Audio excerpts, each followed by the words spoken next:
Hi, and welcome to Red Reviews number 5 with Justin Clark. So what are we covering today? Hi, Corey. It's good to be back again doing Red Reviews. I'm happy we've hit the sort of 5 mark, Yeah. And it's nice to be able to have this kind of recurring thing that I do because I love doing it. So thank you. But yeah, so today we're going to be talking about one of my favorite sort of current events, public policy books I've read in the last couple of years. And it's a book called The Deficit Myth, Modern Monetary Theory and the Birth of the People's Economy by Stephanie Kelton. And just to give your listeners some background, so Stephanie Kelton is one of the leading authorities on modern monetary theory, or MMT for short. She worked for Bernie Sanders on the U.S. Senate Budget Committee back in 2015, and she worked on Bernie Sanders's 2016 and 2020 campaigns as an economic advisor. Okay, and she is the senior fellow at the Schwartz Center for Economic Policy Analysis and a professor of economics and public policy at Stony Brook University, and she's done a whole bunch of stuff, and she's pretty amazing. And even though I think in some sense, like who she is as a writer and as an academic is fairly, like, I guess, normie or sort of mainstream, what she's advocating really isn't. Right. Yeah. It's right away when you say the deficit myth, that goes against the grain of modern, political economy stuff. Yes. Absolutely. And if anybody wants to get sort of a foray into learning more about MMT outside of this conversation, one of my favorite podcasts is a podcast called Citations Needed by Nima Shirazi and Adam Johnson, and they critique the media. They did an excellent 2-part episode about deficit fear-mongering that happens within public policy. And that it is, and before we get into sort of what she talks about, the whole deficit stuff is it's far more political than it is economic. And it's really pushed by people who sort of fearmonger about the debt deficits, so that they can do what their ultimate goal is, which is to roll back the social safety net. I mean, their primary goal is to destroy any semblance of social democracy that a society could have. Yeah. So because they almost never talk about military spending. They almost never talk about tax cuts for the wealthy. They almost never talk about deficit spending to fund wars. They never talk about any of that. So and anytime you'll hear these people talk about, we really need it. Obama said this in 2010 himself, I think, in his State of the Union address, where he was like, we need to tighten our belts. That was the way he described it. Every single politician ever says that. Every single politician ever does that, right? And there's a real reason for that, which is that there's an entire political and economic apparatus that exists to justify that. Yeah. And it was largely funded by one asshole whose name is Pete Peterson. Okay. Pete Peterson was this wealthy, Wall Street magnate who set up the Pete Peterson Foundation. And this was the guy who sort of got deficit and fear mongering into the public discourse. I mean, if you really look at it, like this kind of discussion about people being afraid of government debt or deficits, like it never really entered the mainstream until about the 1980s. And there's a very deliberate reason for that, which is that it coincides with neoliberalism. It coincides with the destruction of the vestiges of the New Deal. And so, he set up this think tank. I think it's called the Pete Peterson Foundation, and both parties love it. Nancy Pelosi considered him a personal friend. Which is no surprise, because she was the Democrat in Congress when as Speaker back in 2007, who instituted something called PAYGO, which was that any time that the Congress was going to approve any new spending, it had to be offset either by tax increases or spending cuts somewhere else. Right. Yeah, you have to have a net zero increase in revenue spending, I guess. Yes. And that's what PAYGO means. It's a completely arbitrary rule that's undemocratic, that has nothing to do with the electoral process. It's just something that she instituted, largely at the behest of people like Pete Peterson. What Stephanie Kelton does through the book is she lays out some central myths about how the economy works, and particularly how monetary policy works. So for those, who are listening, like, what does monetary policy mean? Because it's kind of, it sounds kind of like highfalutin. What does that mean? Basically, it just means, how the money supply is managed within a state. So how much money of a given amount of a given currency is within a state, operating at any given time. What's the relation? And so you have monetary policy, which is, how much money supply is in or out of a system. And then you have what's called fiscal policy. And fiscal policy is basically like your budgets, deficit spending, debt to GDP ratio. So debt to gross domestic product. So how much does an economy produce versus how much it's spending? That's all fiscal policy. And those two things go hand in hand. And modern monetary theory is a new, I think, revolutionary way of looking at those two instruments of government action to really benefit people instead of benefiting, the elites, instead of benefiting financial elites and the military industrial complex and so on and so forth. So the number one myth that she kind of busts in the book, and this is, I think, chapter 1, is she says the federal government should budget like a household. This is something you hear all the time. Yeah. That's not how anything works, but that's what everybody says. Exactly. Right. It's like, so you'll hear this all the time. Like I said earlier, Obama said, tighten our belts. You'll hear this all the time, like, oh, we're going to spend ourselves to oblivion. A family couldn't spend like this. You'll also hear this a lot in sort of middle brow publications like Time Magazine will say, like, okay, well, the federal debt is this much. There are this many people in the United States. Therefore, it's like $300,000 worth of debt to each person. They do this kind of cheap math to make the numbers look crazy. Yeah. Yeah. And the reality is that unlike a household, the federal government issues the currency it spends. Yep. So it can just print money. And people always, well, aren't you worried about inflation? Well, inflation largely hasn't been a problem since the 1970s or the early 1980s. It hasn't been a problem because the number one guidepost for modern monetary policy within the global economic system, whether it's the US dollar, or the Chinese yuan or the British pound or the euro, has been to curb inflation. The original goal of monetary policy from the end of World War II to about the 1970s was not curbing inflation. Not really. The primary job was full employment. How can we use monetary and fiscal policy to ensure that the vast majority of people within a society are employed? That was what the goal was. Now that's not the case at all. And so what does she mean by unlike a household, the federal government issues the currency it spends?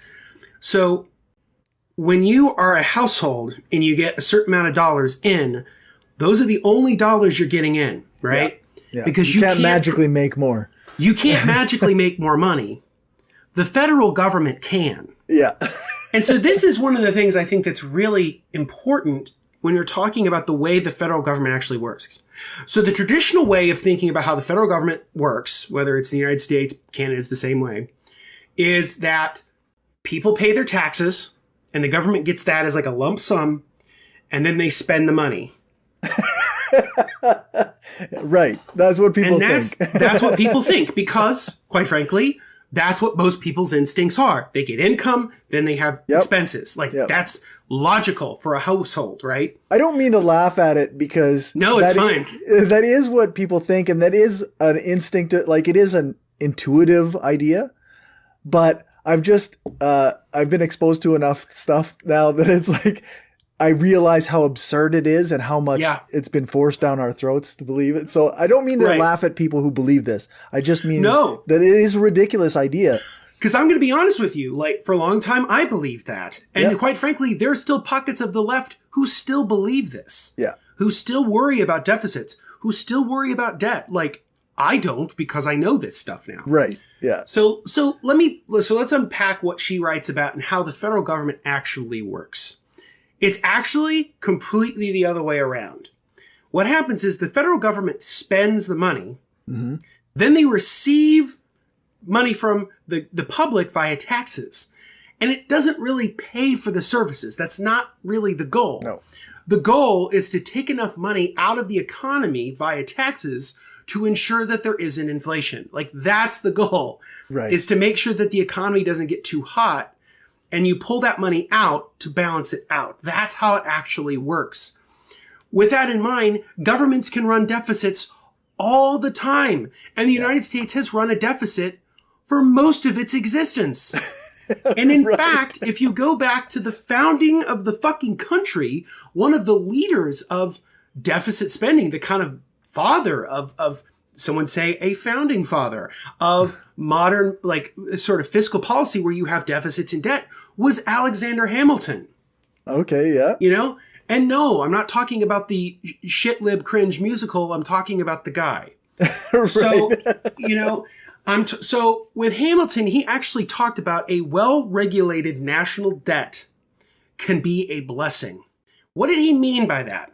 What he meant was that if the United States could have and could demonstrate to the world that it could maintain and pay off debt and regulate its debt in a timely manner and show that it had good fiscal policy, meaning that it did run deficits or it did have debt, but it always offset it by either taxes or by spending through the public sector, that it could be fine. And in fact, the reason that the United States had a national debt in the very beginning was because after the Revolutionary War, this stuff's actually not in the book, this is just stuff I know, but after the Revolutionary War, all of the war debts were actually a part of the various former U.S. colonies, the former colonies that became U.S. states. All the war debts were there.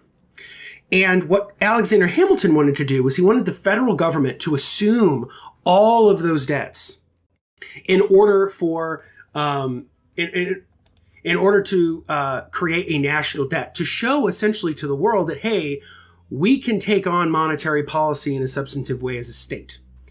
And so he and Thomas Jefferson reached a sort of grand bargain where the federal government would basically take on all of the states' war debts. In exchange, Thomas Jefferson wanted the nation's capital in the South. And so that was the deal. Okay. Hamilton got the national debt, and Thomas Jefferson got the U.S. Capitol in Virginia, a part of what was Virginia and Maryland. Okay. And so that was the grand bargain that they struck. So the United States, almost from its inception, has had debt. Right. It's never harmed us, ever.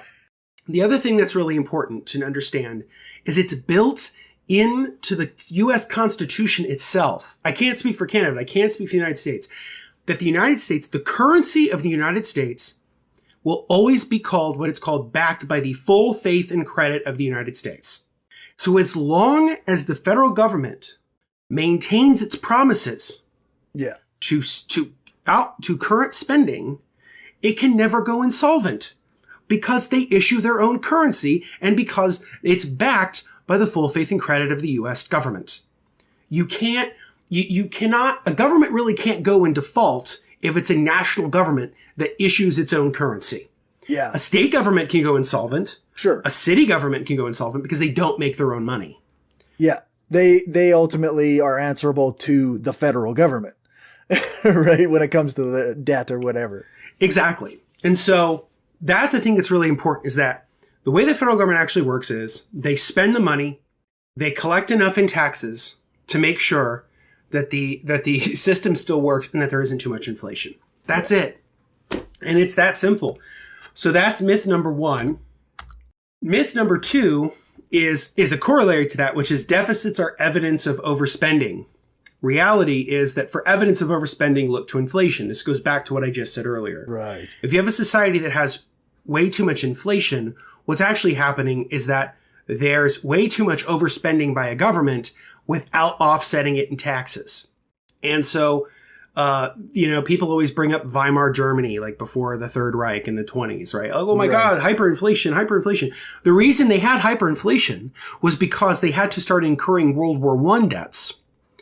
And they kept paying them and had to deal with the burden of those World War I debts without increasing any taxes, without increasing any government revenues. And that threw the currency completely out of whack because then it became worthless. The same thing can happen in the United States. That's the reason that you're taxed. You're not taxed to necessarily pay for anything.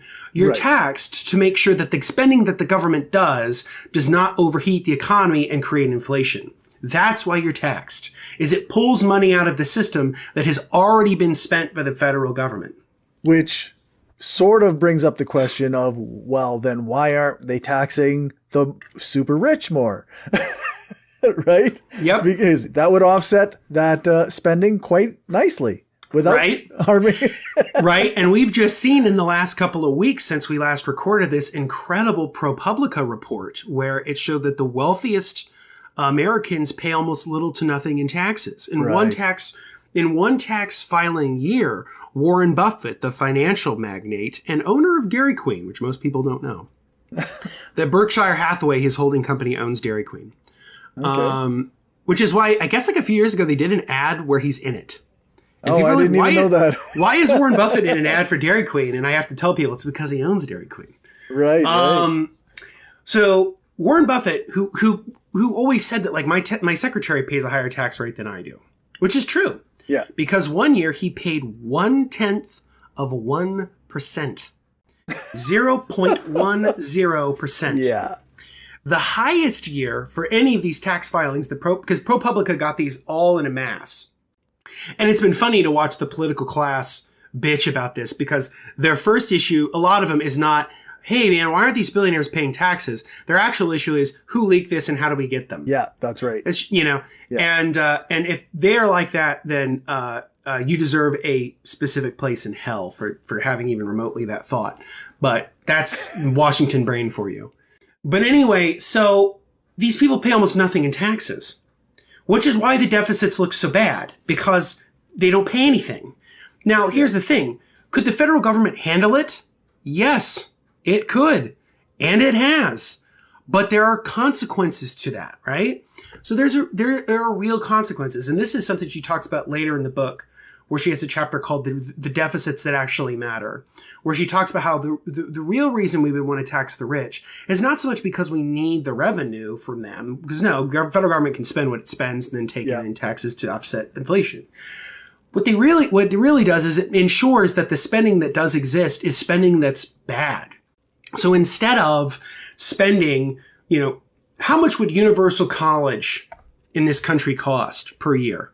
It's about $65 billion. Now, that sounds like a lot of money, but that's a drop in the bucket, right?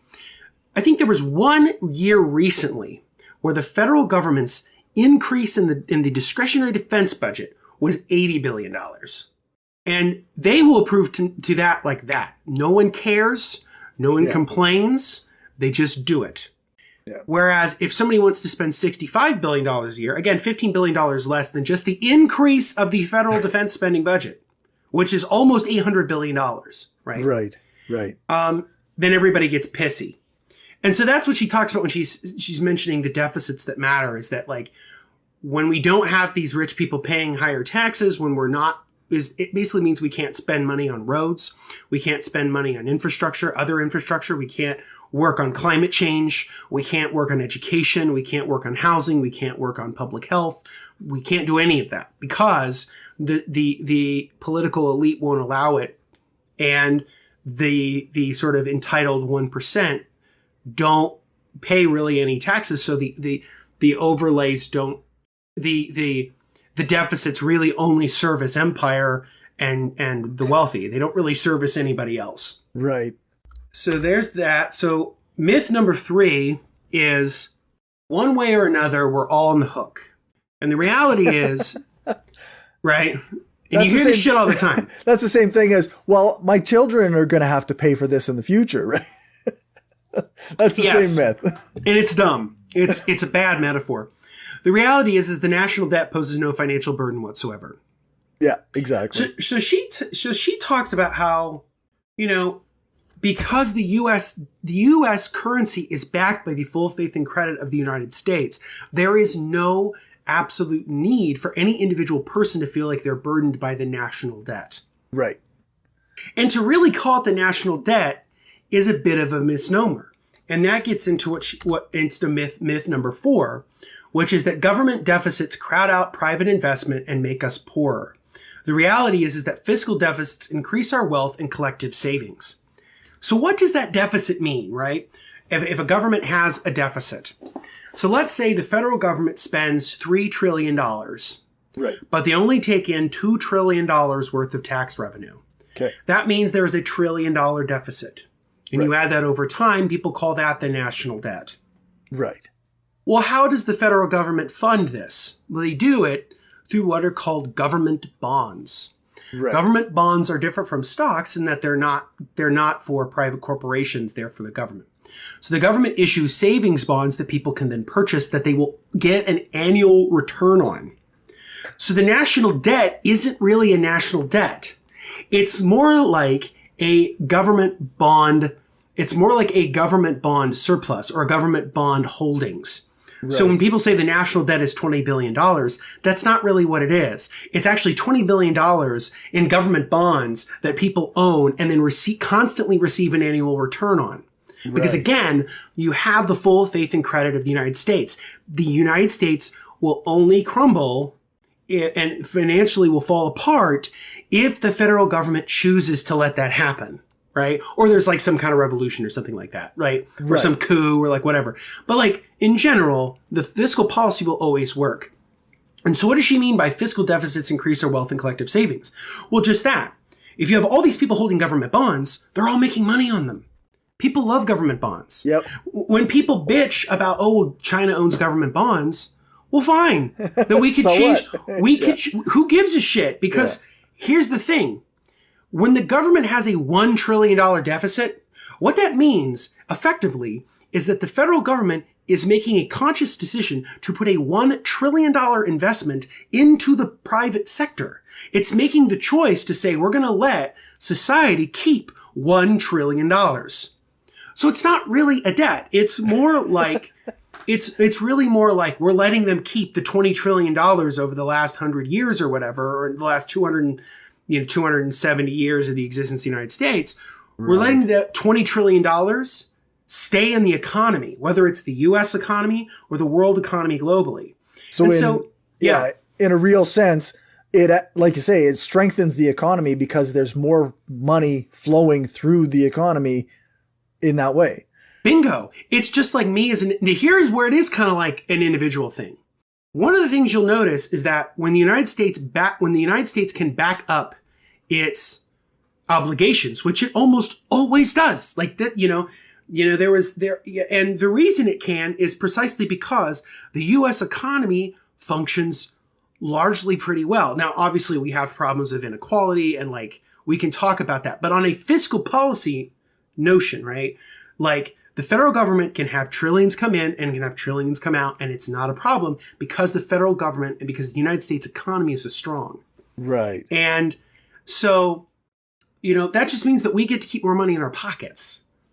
And so government deficits finance all kinds of shit, whether it's Social Security, making sure that, our retirees get their hard-earned benefits, or Medicare, Medicaid, public works, infrastructure. That's one of those things that even before I learned much about this, I always thought the idea that the government could put money into the hands of people stimulates the economy. So why aren't we, alleviating taxes on the working people and stimulating the economy in that way instead of, taxing, and we could tax more wealthy people who end up sitting on their money and it's not flowing through the economy. Yeah, because that's it, right? I mean, the people who are the ultra wealthy. So, for example, like, Jeff Bezos is worth what, $150 billion or some shit like that? Some silly number. I want people to understand that $1 billion is 1,000. It's 1,000. Yeah. Billing with a B, Carl Sagan B. It is 1,000 million. That's what it is. So imagine somebody who has $1,000 million. Now, that's just 1 billion. Yeah. Now imagine being as wealthy as Jeff Bezos. That means he has $1 million 150,000 times over. Yeah. That's what that means. No one on fucking planet Earth could spend that much money. No one individual person could. Yeah. Only governments could. Okay? Yeah, that's right. And so that's part of the reason why do we let these people hoard so much wealth? Because the money does nothing. I mean, it truly does almost nothing. And so because it almost does nothing, because all it's just is stagnating, right? Or it's just making more money. And that's all it does. It doesn't really add any real productive value into the economy, which is part of the reason why people say, why should we tax them? We should tax them because they've been the beneficiaries of a system.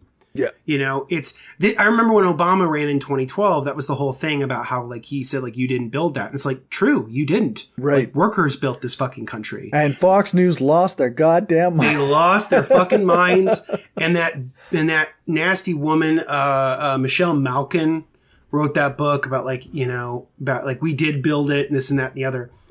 Yeah. So, yeah. So, like, again, the federal government will always meet its obligations so long as the currency is in the position that it's in. The United States, people don't realize, like, the United States is what's called the global reserve currency, or the GRC. Now, some of that's going to change. I mean, some of that's already changing. I mean, if you look at Russia, for example, Russia has recently decided to no longer keep reserves of U.S. dollars. Okay. Its plan now is to keep reserves of the euro and the Chinese yuan. Yep. Yeah. I was going to say, right. The Chinese currency is going to be the big one at some point, right? Yeah. And here's the thing. I'm not a big Putin guy, but Putin was pretty goddamn candid when he said, when we need a new bridge in Russia, we just print the money to do it and it's made. Yeah. It's that simple. I mean, it truly is that simple. And that's how the Chinese government works. I mean, the major Chinese banks are publicly owned. And so the fiscal policy goes hand in hand with the monetary policy that's instituted by the CCP. Right. And you can critique the Chinese system all you want. I'm fine with that. But what I'm saying is that, like, if you want to talk about how monetary and fiscal policy is used, in my opinion, Chinese system uses it better for its people than we do. I absolutely would have to agree with that. I mean, if we're just going to go on a pure macroeconomic analysis, right? Yeah. If you see the massive alleviation of poverty, the growth of the now the largest middle class in the world, right, which is now in China. It's not in the United States anymore. And a lot of that was the result of very deliberate public policy by American elites, where they said, we're going to do, permanent normal trade relations with China, which means that China never has to renegotiate its trade deal with us. Mm-hmm. It's a permanent one. And that gets into the myth number 5. The trade deficit means America is losing. This is something you'll hear a lot. Yeah. This is something you hear from, obviously we heard it from Donald Trump. Even Bernie said this kind of stuff. But that's not what a trade deficit means at all. No, it's not. Reality, America's trade deficit is its stuff surplus. So people think of, like, the trade deficit as, like, an actual physical number. Again, they don't, it's part of it's like the media, like, again, because most journalists are idiots. I mean, I'm not trying to be rude, but they are. Like, most journalists are sort of inquisitive, failed novelists who went to NYU. Like, that's who most journalists are. They're not terribly inquisitive or interested. And so most of them don't really know how to write about any of this shit. Right. So what does she mean by America's trade deficit is its stuff surplus? That means that, so we have this massive trade deficit with China. What is a trade deficit? It means that you import more than you export. That's what it fucking means. That's all that it means. That's all that it means. It's not a number. It's not debt that's sitting anywhere. It's not money that's sitting in a fucking bank. It's a number. It is a number. That's all it is. And it's a number of indicative of the fact that the United States takes in more imports than it exports. That's it. And so when people say, oh God, we have to worry about the trade deficit. I was just going to say, which when you look at what America produces and what China produces, then of course America has a trade deficit with China. Yes. It just has to work that way. It's obvious because China is the manufacturer of the world. Yeah. Which is what the United States was 100 years ago. The United States used to be the world's creditor nation, right? Which means that we were the ones that would provide credit for people. Now we're the world's largest debtor nation, which means that we have a lot of debts, but we also have a lot to benefit from those debts. That's part of economic development. The British Empire went through the same thing. China is now the industrial center of the world. Yeah. But even in time, that will change because China is developing. Again, like I said, they now have the largest middle class in the world. They are developing far beyond their initial economic standards of, say, 10, 20, 30 years ago. It's radically different. Yeah. And so the Chinese system will at some point become too prohibitively expensive for the capitalist class. And you see this all the time. Like, look at some of the clothes that you own. I wear a lot of clothes from Old Navy because I'm a tall, fat guy, and they make clothes that are pretty affordable for tall, fat guys like me. A lot of the stuff that they have is made in Honduras, or it's made in the Philippines. It's not made in China. And there's a reason for that. It's because it is cheaper sometimes to have it in Honduras or the Philippines or Vietnam than it is to have it in China. Because again, China's going on to development. The United States, it's the same thing. Now, one of the things I want to stress that's super important, that the United States moving away from being the industrial center of the world wasn't some natural thing that just happened. Right. It was a deliberate policy choice. And it happened over a span of about 40 years, and it was neoliberalism. So it was the emergence of NAFTA, the North American Free Trade Agreement, CAFTA, which is the Central American Free Trade Agreement, permanent normal trade relations with China, which was signed in 2001, which has led to a massive steep decline in industrial production in the United States. Right. The United States doesn't make anything anymore. Yeah, no. So that's why we have a trade deficit, is because we are a consumer economy. We don't make stuff, we use stuff. And that's what our economy is built on. And so it's logical that we would have a trade deficit, which is really what she says, a stuff surplus. Yeah. So the one that's really important, she kind of leaves the last myth, the most important one, for last. And this is because this is the one that they use to justify this shit, which is that entitlement programs like Social Security and Medicare are financially unsustainable. We can't afford them anymore. That's nonsense. That's the myth. It's pure nonsense. That's total and complete bullshit. Yeah. It's we can't spend things on making our society better because we can't pay for it, and the deficit is why.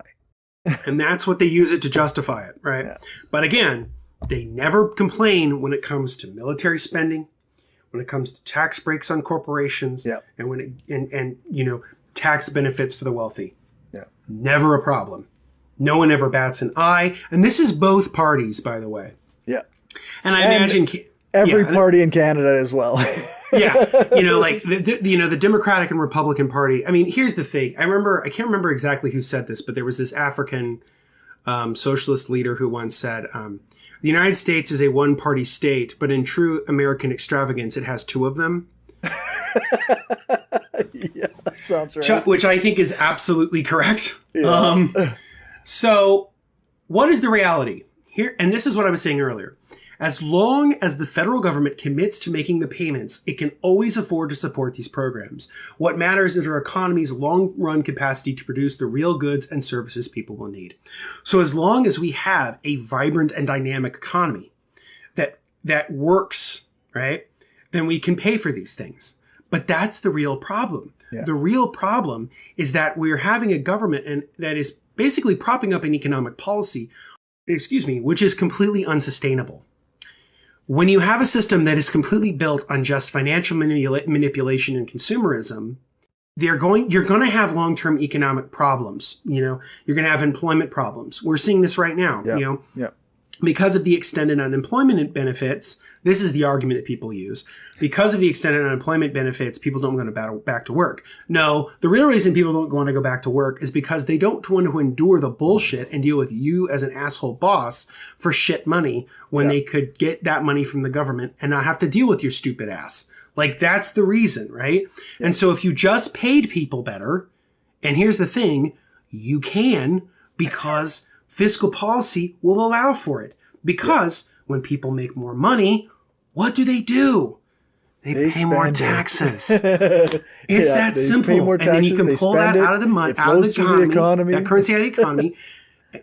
They spend it. Like, most people, unless you're like a multimillionaire or a billionaire, the vast majority of the people, the income that they have coming in, the vast majority of it, they have it going back out. That's just a fact of life. Most people do that. Most normal humans don't have hordes of wealth that they sit on. And so when people say, oh, well, we can't afford Medicare and Medicaid anymore, Social Security, that's complete horseshit because they can. And as she says, as long as the federal government commits to making the payments, they can always make the payments. And that's why no bank will ever turn down a government check. Yes. And it's part of the reason why Social Security will almost exclusively never go away, because even if the United States went I'm serious, like even if the United States went fucking fascist, Social Security would likely probably stay around. Right. Like and why is Social Security and Medicare, why are they so successful? Why do they why? It's because they're universal programs. Yeah. They benefit everyone. If you're 65 and up or 67 and up, boom, you get Social Security. Everybody does. Yeah. Regardless of income, regardless of race, regardless of gender, regardless of status, everyone gets it.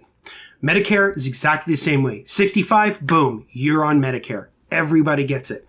Yeah. Why is it that these programs have endured? It's precisely because they're universal. Programs like, aid to dependent families and children, what used to be called welfare broadly. The reason they could reform it in the 90s was because it only benefited a section of the country. Now, the way that they sold welfare reform was that it was all of, the Ronald Reagan, the disgusting racist welfare queen thing, right. Which, by the way, if you actually look into, is largely a myth. Yeah. And the woman that he was loosely basing that story on was a white woman. It was not a black woman. Yeah. But everybody knows what that means. When you hear welfare queen, everybody thinks of an obese black woman with 8 children behind, extremely racist, disgusting shit. Because that's the caricature that was portrayed by the media as well as, after Ronald Reagan said it, right? Yes. And it's something that both political parties bought into. Yeah. Even though the vast majority of the people who benefited from welfare in this country were white. Yeah, of course. They weren't black. Of course. But again, it was because if you could take a program that was not universal, that only benefited a certain subsection of the populace, then you could have people fight over it. Yeah, yeah. You can't do that with Social Security. That's part of the reason why when George W. Bush tried to privatize Social Security in the mid-2000s, it failed miserably because the public wouldn't accept it. Right. And it just wouldn't. And so I won't give Democrats that much credit, but thank goodness they won the 2006 midterms because Social Security might have been privatized, which would have been horrible, right? Yeah. Imagine this. George W. Bush was pitching privatization of Social Security, which means basically a 401k account that you would pay into through the government. He pitched this in 2005, the first year of his second term. 3 years later, the fucking economy collapses. Right. Imagine if we had privatized Social Security 3 or 4 years before. Everybody would have lost it. It would have been horrible. Yeah. We might have seen some Mad Max shit in this country. It Right. would have been truly bad. Yeah. So thank goodness that never happened. So again, anytime you hear some asshole talk about how we can't afford Social Security, first off, ask them, why is it no one ever says we can't afford an $800 billion a year military budget? Why is it that no one ever says anything about that? Yeah. Or tax breaks for the wealthy? But that's really besides the point. The real point is that, again, as long as the federal government commits to the payments, they can always make them. It doesn't matter. Right. And here's another thing about Social Security. You want to make Social Security safe? You want to protect it? One of the little things most people don't know is that if you make over $560,000 in the United States, you no longer pay for Social Security. There's a cap on how much you're paid. So you only pay FICA taxes, which is for Medicare, Medicaid, Social Security. You only pay FICA taxes up to about $500,000. And then everything after that, any taxable income doesn't go towards Social Security. Ah. You want to make Social Security solvent? You get rid of the cap. Yeah, get rid of that cap. You make millionaires and billionaires pay for Social Security. Yeah. That's how you do it. It's that simple, folks. These are very simple solutions that are not done because the U.S. government is full of corrupt old assholes who are the beneficiaries of the very largesse they receive from the corporate system. That's why it doesn't happen. And so, long story short, the issue is that deficits don't matter. So deficits and debt don't matter. The real thing about the economy is whether or not it can actually produce for its citizens. And in that regard, the United States fails a lot. because we do have real deficits, like I mentioned earlier, and she describes in the book about we have real deficits in education, housing, climate change, healthcare, food, security, all of it. We all have these problems. And so, if the United States really wanted to reform itself and become an economy that worked for everyone, the way you would do it is through reconfiguring the U.S. economy to not favor just cheap consumerism and financialization. You would build an economy that was focused far more on you would build an economy that was built on robust public benefits. This is where I agree with I probably am. I'm farther to the left than Stephanie Kelton. I'm a communist. So, I've accepted that that's what I am. I'm a Marxist. I'm a communist. So my argument would be if you wanted to take her ideas even further, because I think MMT is great. And I think you can actually meld MMT with Marxism really well. I think they actually really gel. Although don't tell some Trotskyists that because they don't believe that. I love my Trotskyist friends. I love Trotsky. Of course. It's fine. But they don't. And they have good arguments against it. Yep. They really do. There's I think it was from, the International Marxist Tendency. I think they did a podcast. One of their economic writers did a podcast that was a Marxist sort of Trotskyist critique of MMT. Okay. I think their podcast is called Socialist Appeal or Marxist Voice or something like that. If you want to hear a Marxist perspective of MMT that's critical of it, that's where to go. Okay. But a lot of Marxists are pretty open about, they like this. Isha of the Historically podcast is really big about MMT. I'm very big about MMT. Because it's a policy choice that can be done. Now, does MMT have real problems with it? Of course, because MMT itself is predicated on imperialism. It's kind of the one problem with it, is that why is it the United States can have the sort of big, wealthy, robust country it has? It's because it extracts wealth from the global south, right? Yeah. So you need to think, so that's one of the things you have to think about. But overall, if we're just thinking about domestic policy, this is one thing that can really change things and really benefit people. There's one thing I also wanted to mention about sort of the international component about this. One thing that I think is really important, and this is an example she talks about in the book, is the country of Greece. Mm-hmm. So Greece, about 10 so years ago, obviously had a massive economic downturn that led to a full-blown debt crisis, and which has led to incredible amounts of mass suffering. I think in 2015, the Syriza government, which was a left-wing government, was elected in Greece. It was elected on an explicit anti-austerity platform. So it was going to fight back against the Troika, which was the International Monetary Fund, the World Bank, and the European central government, right? And the problem was that because Greece no longer had its own currency, which I think is called the drachma, it was on the euro, it no longer could set its own fiscal policy and monetary policy. Just couldn't. And so it was at the whim of the euro. It was at the whim of the eurozone. It could not really set its own course. By contrast, if you look at a country like Russia, which I think is, it has the ruble. It sets its own monetary policy. China sets its own monetary policy. England, smartly enough, even though it was a member of the EU, kept its own currency. Because ultimately, the European Union exists. I'm going to say this. It's going to be a little bit controversial, but I think it's true. The European Union achieved what Hitler could have only dreamed of, which is a united Europe under the thumb of Germany. And because if you think about it, the monetary policy of the European Union is basically created by Germany because it's where the European Central Bank is. Monetary policy is pretty much set there, and it's also the economic powerhouse of Europe.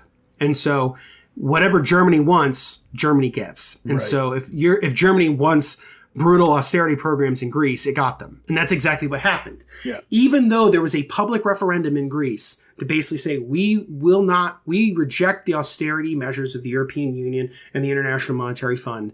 The Syriza government, which is a left-wing socialist government elected against austerity, caved and supported the austerity plan because they had no choice. Yeah. This is part of the reason why I think one of the ways that the world could be a lot better off. And this is why Brexit was such a terrible thing, because it was the right policy for the wrong reasons.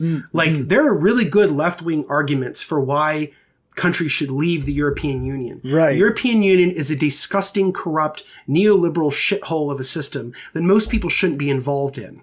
And it was sold on the idea that if everybody had the same currency, that it would be easier. Actually, it's made things a lot fucking harder for most countries. Right. It's kept the poor countries poor and the rich countries rich, and the rich countries have pretty much total and complete control over whatever the poor countries want to do because they're all in the same currency. Yeah. And so if Greece wasn't like that and they kept their own currency, they wouldn't have had the monetary problems they ended up having. Yeah. So I think the European Union sucks. And although I will say this, like, would I have supported Brexit? No, because again, the policy itself, the reasons were bad. The reasons were bad. It wasn't like we don't have any say, like we can't set fair trade deals, we can't do better monetary. It wasn't rooted in like an actual, like, we care about people. It was more of we want to keep the brown people out. That was essentially the argument. Right. And like you said, like Great Britain kept their own currency, and they weren't one of the poor countries that was dictated to the way that Greece would have been. And they set their own policy. I mean, essentially, they got to set their own monetary policy. Yeah. Their fiscal policy was still hampered a bit by whatever because they had to pay into the European system, right. European Union government.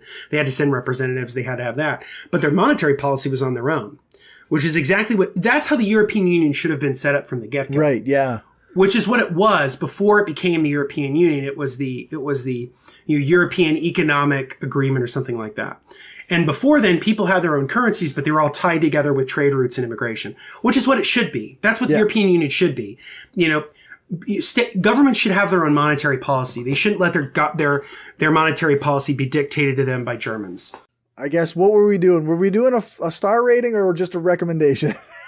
I would recommend it. You know, I think I gave it maybe 4 or 5 stars in Goodreads. You know, I highly recommend people read it. It will bust a lot of myths about how the economy actually works. And even though it's a book that's very sort of set on the U.S., it's very applicable to other countries, as we've sort of discussed in our discussion of Greece and other places. Yeah. No, that's great. And where can people find your content? Sure. So you can check out my website, justinclark.org, where I keep some of my writing and my other public history work. You can follow me on Instagram at JustinClarkPH. And also, please check out some of my recent publications. I wrote an article about Lenin and religion for Midwestern Marx. You can check that out, I think, midwesternmarx.org or .com. And then I recently wrote an article about Robert Ingersoll and my thesis subject, who was a 19th century free thought order. Wrote an article about him and the Christian novelist Lew Wallace for the Truth Seeker magazine. And so that's also available on my website. You can read all that there too. Awesome. And I think I posted links to a couple of your articles in the show notes for the last one, and I will continue to do that. Thank you. Thank you very much. I appreciate it. This has been a lot of fun. And I promise we'll try to do these shorter next time. That's all right.